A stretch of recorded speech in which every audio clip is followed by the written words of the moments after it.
Hey yo, what's up?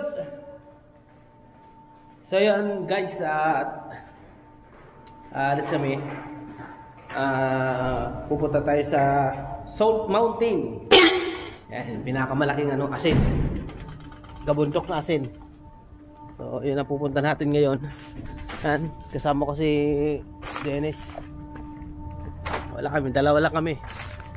Dahil wala kami magawa. Kailangan namin kailangan lang namin lumabas. So yun. Nakakaboring sa sa loob ng kwarto. So ito lang, malapit lang naman kasi dito ang pagmumotorin.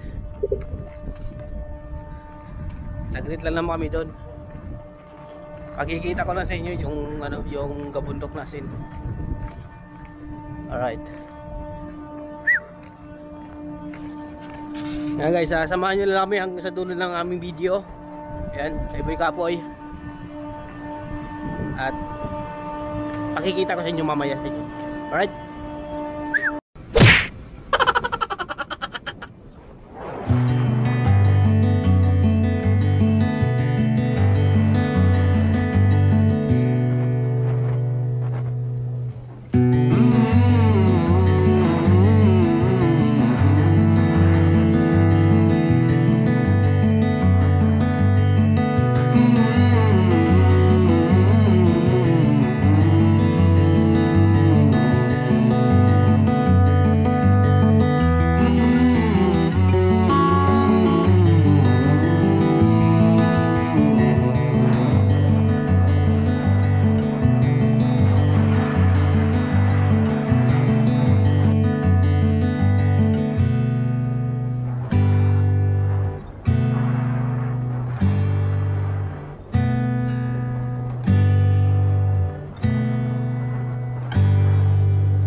yun guys, so ayan, papasok na tayo.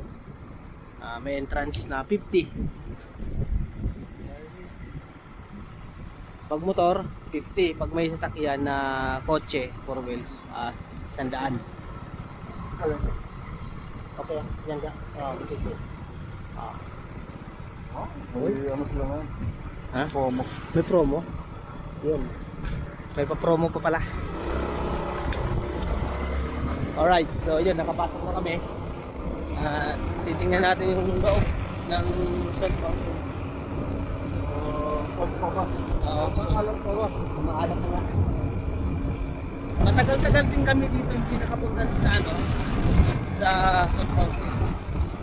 Pinakapunta kami yung mga nagbabike pa kami dati nun.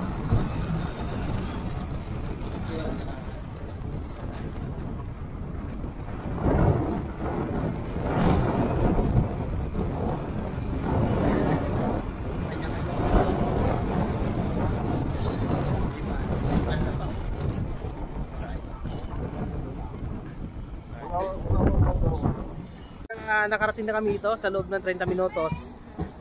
So, saglit lang. Malapit lang naman sa amin yun eh. Wala pa naman gaanong tao. Isasama ko kayo sa aming pamamasyal dito sa Salt Mountain.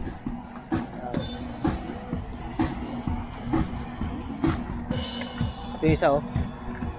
Parang baliwala oh.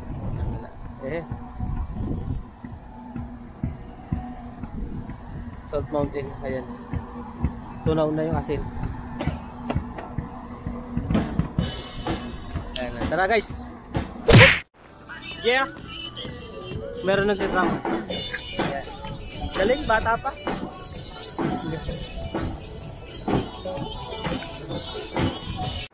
Sa kabila. Ay mga may mahilig mag-rides yan na nandun sa kabila. At ito na guys, ito na yung Salt Mountain na Yung Salt Mountain na pabulok na. oo. Puro ano na. Ay mo nga may mga mayroon pang ilalagay sa kabila.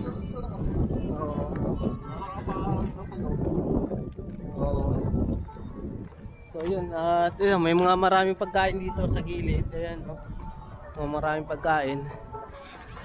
At dito naman bilihan ng mga ice cream. Ayan. Ayan, mga mamaya akit tayo doon mamaya. Subukan natin umakyat mamaya dyan. Wala pang gaanong tao.